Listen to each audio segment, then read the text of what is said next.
नमस्कार, मैं हूं देवेंद्र त्रिपाठी और आप देख रहे हैं मौसम तक चैनल। देश भर में किस तरह से मौसम करवट लेगा 13 मई को, आइए जानते हैं इस नेशनल बुलेटिन में। देश के कई इलाकों पर अलग अलग मौसमी सिस्टम बने हुए हैं जिनका प्रभाव बादलों के रूप में और बारिश तथा आंधी, गर्जना, लाइटनिंग के रूप में देखने को मिल रहा है। लेकिन एक बड़ा मौसमी सिस्टम साल 2021 का पहला साइक्लोनिक स्टॉर्म और मानसून 2021 के दस्तक देने से पहले नया साइक्लोनिक स्टॉर्म अरब सागर में विकसित हो रहा है, जिसका प्रभाव दक्षिणी प्रायद्वीपीय भारत और मध्य भारत के क्षेत्रों में बढ़ते बादलों के रूप में दिखाई देने लगा है। आप सैटेलाइट तस्वीरों में देख सकते हैं किस तरह से बादलों की इंटेंसिटी दक्षिण पूर्वी और दक्षिणी मध्य अरब सागर के क्षेत्रों पर बढ़ती हुई नजर आ रही है और इसका प्रभाव, इन बादलों का प्रभाव दक्षिणी प्रायद्वीपीय भारत और धीरे धीरे ग्रेजुअली इसका जो प्रभाव रहेगा, इसकी जो इंटेंसिटी, बादलों की जो इंटेंसिटी होगी वो मध्य भारत की तरफ भी नजर आएगी। इस समय इस सिस्टम के अलावा देश के अलग अलग भागों पर कई अन्य मौसमी सिस्टम भी बने हुए हैं। उत्तर भारत में WD है पहाड़ों पर, पश्चिमी हिमालयी क्षेत्रों पर, लेकिन इसका प्रभाव कम हो रहा है। इसके बावजूद यहाँ पर घने बादल इसके चलते बने हुए हैं। दक्षिण पश्चिमी राजस्थान और इससे सटे पाकिस्तान के ऊपर एक सर्कुलेशन है, यहाँ पर आप देख सकते हैं इन इलाकों पर, और साथ ही साथ पूर्वी भारत पर एक सर्कुलेशन है, पूर्वोत्तर राज्यों पर सर्कुलेशन बना हुआ है। ट्रफ एज यूजुअल यहाँ पर बनी हुई है छत्तीसगढ़ से लेकर उत्तरी कर्नाटक तक, अरब सागर, बंगाल की खाड़ी, दोनों तरफ से मॉइस्चर का प्रभाव बढ़ता हुआ नजर आ रहा है। इन मौसमी स्थितियों के बीच, इन मौसमी सिस्टमों के प्रभाव से क्या कुछ बदलेगा 13 मई के मौसम में, आइए जानते हैं। और शुरुआत करते हैं सबसे पहले दक्षिणी राज्यों से, जहां पर मौसम बहुत व्यापक और बहुत उग्र रूप आने वाले दिनों में लेने वाला है। जो सिस्टम इस समय बंगाल की खाड़ी में, अरब सागर में है, दक्षिण पूर्वी अरब सागर और इससे सटे लक्षद्वीप के ऊपर उम्मीद है कि 14 मई को एक लो प्रेशर एरिया डेवलप होगा जो धीरे धीरे और इंटेंसीफाई होकर वेल मार्क बनेगा। उसके बाद डिप्रेशन, डीप डिप्रेशन और ग्रेजुअली इसके साइक्लोनिक स्टॉर्म का रूप लेने की पूरी संभावना अब बन गई है। और ये जैसे जैसे आगे बढ़ेगा, जैसे जैसे हम अगले दिनों में बढ़ते जाएंगे, इस सिस्टम का प्रभाव भी बढ़ता जाएगा और दक्षिणी प्रायद्वीपीय क्षेत्रों पर हमें कई इलाकों में बढ़ती हुई बारिश देखने को मिलेगी। मानसून के आने से पहले केरल में और तटीय कर्नाटक में बहुत मूसलाधार वर्षा होने की संभावना आने वाले दिनों में है। हालांकि 13 मई की अगर हम बात करें तो 13 मई को बहुत व्यापक असर नहीं होगा केरल और कर्नाटक पर, लेकिन लक्षद्वीप में बहुत मूसलाधार वर्षा दर्ज की जा सकती है। जबकि केरल और कर्नाटक में एज यूजुअल जिस तरह से बारिश की गतिविधियां पहले से हो रही हैं प्री मानसून की, लगभग इसी तरह की गतिविधियां केरल और कर्नाटक में हमें देखने को मिलेंगी। हालांकि इंटेंसिटी पहले के मुकाबले थोड़ी सी बढ़ जाएगी और स्प्रेड भी बढ़ जाएगा। और सबसे बड़ी बात यह है कि प्री मॉनसून सीजन में आमतौर पर दिन भर घने बादल नहीं रहते, लेकिन अगले 2-3 दिन केरल, कर्नाटक, तमिलनाडु और आसपास के कई क्षेत्रों में, लक्षद्वीप में लगातार 2-3 दिनों तक घने बादलों का जमावड़ा रहेगा, जैसा कि आमतौर पर मॉनसून सीजन में देखने को मिलता है। और इस बीच यहाँ पर बारिश भी धीरे धीरे बढ़ेगी। 14 मई को और बढ़ जाएगी, 15 मई को और मूसलाधार वर्षा यहाँ पर देखने को मिल सकती है।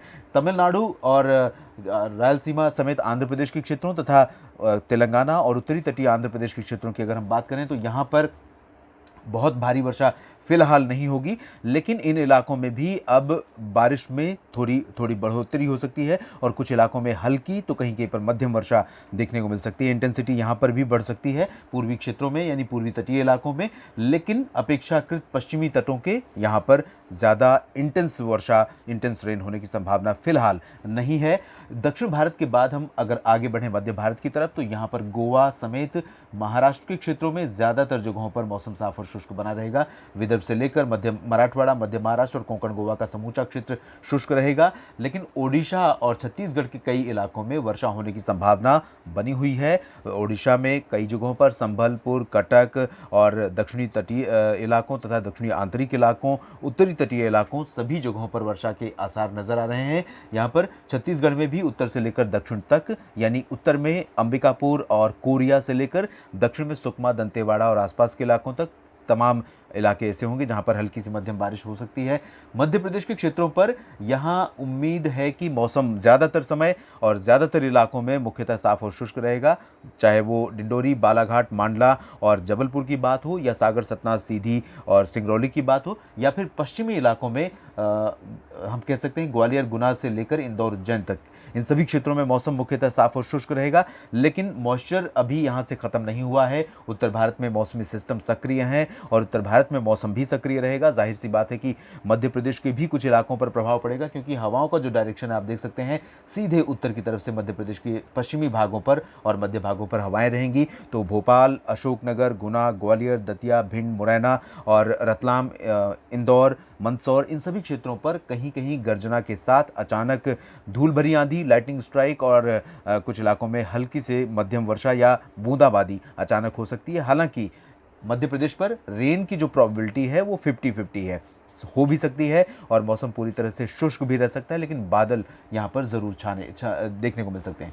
गुजरात में भी बारिश में हमें बढ़ोतरी देखने को मिल सकती है। हालांकि मॉडल डेटा को अगर देखें तो यहाँ पर प्रेडिक्शन नहीं है, लेकिन हवाओं की इंटेंसिटी और हवाओं की जो डायरेक्शन है उसके आधार पर हम ये कह सकते हैं कि गुजरात के सौराष्ट्र, कच्छ और पूर्वी क्षेत्रों में सूरत से लेकर मेहसाना, पाटन और साबरकांठा, बनासकांठा, गांधीनगर, बड़ोदरा, इन पूर्वी इलाकों और राजकोट, जामनगर, द्वारका और इन सभी क्षेत्रों, साथ ही साथ भुज में कुछ जगहों पर गर्जना के साथ हल्की वर्षा देखने को मिल सकती है। मध्य भारत के बाद पूरब की तरफ चलेंगे, जहां पर झारखंड, गंगेय पश्चिम बंगाल और बिहार के अधिकांश इलाकों में हल्की से मध्यम, कुछ इलाकों में तेज़ वर्षा की संभावना है। लाइटनिंग स्ट्राइक हो सकती है और बादलों की तेज़ गर्जना के साथ कुछ जगहों पर 25 से 30 या 40 किलोमीटर प्रति घंटे की रफ्तार से हवाएं चल सकती हैं। काल बैसाखी का ये पीक सीज़न चल रहा है। मानसून के आने से पहले काल बैसाखी का चरम रूप देखने को कई इलाकों में मिलता है। तो इस समय जो प्रोबेबिलिटी है और जो वेदर फीचर्स हैं, जो वेदर कंडीशंस हैं,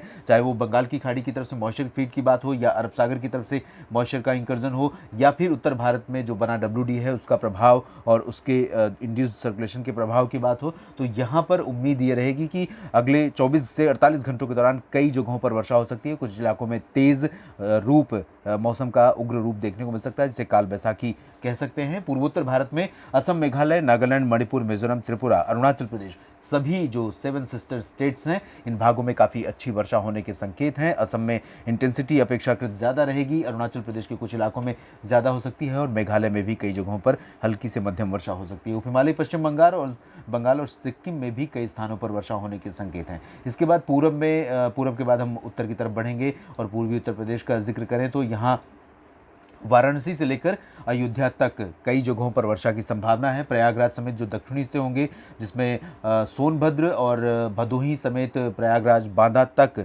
हम उल्लेख कर सकते हैं, जिक्र कर सकते हैं। ये जो सीमावर्ती ज़िले हैं, इन भागों में मौसम मुख्यतः साफ और शुष्क रहेगा, लेकिन सर्कुलेशन यहाँ पर है और हवाओं का मिक्सचर है, टेम्परेचर ज़्यादा है। ऐसे में आंधी और गर्जना की संभावना उत्तर प्रदेश के इन दक्षिणी ज़िलों में भी रहेगी, जबकि उत्तरी इलाकों में प्रोबेबिलिटी रेन की 70 to 80% यानी 70 से 80% संभावना है कि यहाँ पर बारिश होगी। और जो प्रभावित होने वाले क्षेत्र होंगे उसमें आजमगढ़ से लेकर उत्तरी इलाके, देवरिया, बलिया और गोरखपुर तथा आसपास के इलाकों में महाराजगंज, पडरौना, इन सभी क्षेत्रों में बारिश होने की संभावना रहेगी। शाहगंज में भी बारिश हो सकती है, जौनपुर में भी कुछ स्थानों पर वर्षा हो सकती है, प्रतापगढ़ और सुल्तानपुर, अयोध्या में भी कुछ स्थानों पर वर्षा की गतिविधियां देखने को मिल सकती हैं। लखनऊ, कानपुर समेत जो मध्य क्षेत्र हैं, इन इलाकों में भी रूल आउट नहीं कर सकते। कुछ इलाकों में जिस तरह से आज इस समय घने बादल बने हुए हैं, लखनऊ और इसके आसपास के इलाकों समेत आगरा, एटा, मैनपुरी तक ये जो रीजन है, इन सभी क्षेत्रों में वर्षा आज इस समय हो रही है या शाम के समय देखने को मिल सकती है और कल भी यानी 13 मई को भी इन इलाकों में वर्षा फिर से हमें देखने को मिल सकती है। उत्तर भारत के मैदानी इलाकों के बाकी जो क्षेत्र होंगे, इसमें उत्तरी राजस्थान, हरियाणा, पंजाब, दिल्ली, NCR, इन सभी क्षेत्रों पर भी मॉइस्चर का बहुत अच्छा फ्लो रहेगा, जिसकी वजह से दोपहर के समय अचानक बहुत अच्छे बादल बन सकते हैं, इंटेंस क्लाउडिंग होगी और इसकी वजह से लाइटनिंग स्ट्राइक और थंडरस्टॉर्म के साथ कुछ स्थानों पर हल्की से मध्यम बौछारें गिर सकती हैं या कुछ जगहों पर बूंदाबांदी हो सकती है। आज भी दिल्ली, NCR समेत उत्तर भारत के मैदानी इलाकों में कई जगहों पर बारिश होने की संभावना नजर आ रही थी। बादल भी बने थे, बादलों का जो फ्लो था वो भी ठीक ढंग से आगे बढ़ रहा था, लेकिन हरियाणा के कुछ इलाकों में तथा उत्तर पूर्वी राजस्थान के कुछ इलाकों में बारिश देते हुए बादल आगे निकल गए और उत्तर प्रदेश के पश्चिमी इलाकों तथा मध्य इलाकों पर इस समय उनका असर देखने को मिल रहा है। दिल्ली, NCR पर बारिश छिटपुट जगहों पर ही दर्ज की गई है। ज़्यादातर इलाकों में दिल्ली पर सिर्फ धूल भरी आंधी चली या थोड़ी सी गर्जना देखने को मिली और बादल कुछ समय के लिए छाए, लेकिन बारिश ज़्यादातर इलाकों में नहीं हुई है। मैदानी इलाकों के बाद पर्वतीय इलाकों का अगर हम देखें मौसम, तो उत्तराखंड और हिमाचल प्रदेश, जम्मू कश्मीर, गिलगित बाल्तिस्तान, मुजफ्फराबाद, लद्दाख, ये जो समूचा पश्चिमी हिमालयी रीजन है, यहाँ पर काफ़ी व्यापक संभावना बारिश की रहेगी और उम्मीद कर सकते हैं कि 13 मई को भी कई जगहों पर हल्की से मध्यम वर्षा यहाँ दर्ज की जाएगी। ऋषिकेश, हरिद्वार, देहरादून और पिथौरागढ़, चमोली, केदारनाथ, बद्रीनाथ, उत्तर काशी समेत ज़्यादातर ज़िले जो उत्तराखंड के हैं वो प्रभावित हो सकते हैं। हिमाचल प्रदेश के भी शिमला, चंबा, ऊना और सोलन समेत तमाम जगहों पर वर्षा होने की संभावना है। लाहौल स्पीति और कुल्लू मनाली जो उत्तरी रीजन है, यानी हायर एल्टीट्यूड पर बसे जो शहर हैं, ज़िले हैं, यहाँ उम्मीद कम रहेगी। दक्षिणी इलाकों में अपेक्षा ज़्यादा बारिश की रहेगी। जम्मू कश्मीर के सभी जगहों पर एक समान प्रोबेबिलिटी है। लद्दाख में भी बारिश की संभावना नज़र आ रही है। पंजाब और हरियाणा के क्षेत्रों में भी कई शहरों में बारिश हो सकती है। पंजाब और हरियाणा के कुछ शहरों में बीते 2-3 दिनों से लगातार ऑन एंड ऑफ धूल भरी आंधी और बादलों की गर्जना के साथ प्री मानसून वर्षा हो रही है। तो ऐसी ही संभावना 13 मई को भी यहाँ पर नजर आ रही है। कई इलाके प्रभावित हो सकते हैं मैदानी इलाकों में, और राजस्थान के क्षेत्रों पर आप देख सकते हैं, राजस्थान और ये हरियाणा का क्षेत्र है, यहाँ पर इंटेंसिटी ज़्यादा बन सकती है। और यही इंटेंसिटी अगर बादलों का मूवमेंट उत्तर और पूर्वी दिशा में रहा तो आगे बढ़ते हुए सोनीपत, पानीपत को बारिश देते हुए आगे निकल सकता है। मेरठ, मुरादाबाद, बिजनौर, सहारनपुर, इन सभी क्षेत्रों में काफ़ी अच्छी वर्षा यहाँ पश्चिमी उत्तर प्रदेश के क्षेत्रों में भी दर्ज की जा सकती है। देश भर के इस मौसम बुलेटिन में अभी इतना ही। आप बने रहिएगा इस चैनल के साथ। मौसम से जुड़ी हर जानकारी आप तक पहुंचाने की लगातार कोशिश जारी है। और अगर अभी तक आपने सब्सक्राइब नहीं किया चैनल को तो ज़रूर कीजिए। और अगर वीडियो ठीक लगे, दी गई जानकारियां आपको ठीक लगें तो कमेंट कीजिए, लाइक कीजिए और शेयर कीजिए। बेल आइकन पर क्लिक कीजिए ताकि नोटिफिकेशन हर एक अपडेट का आप तक पहुँचता रहे। धन्यवाद।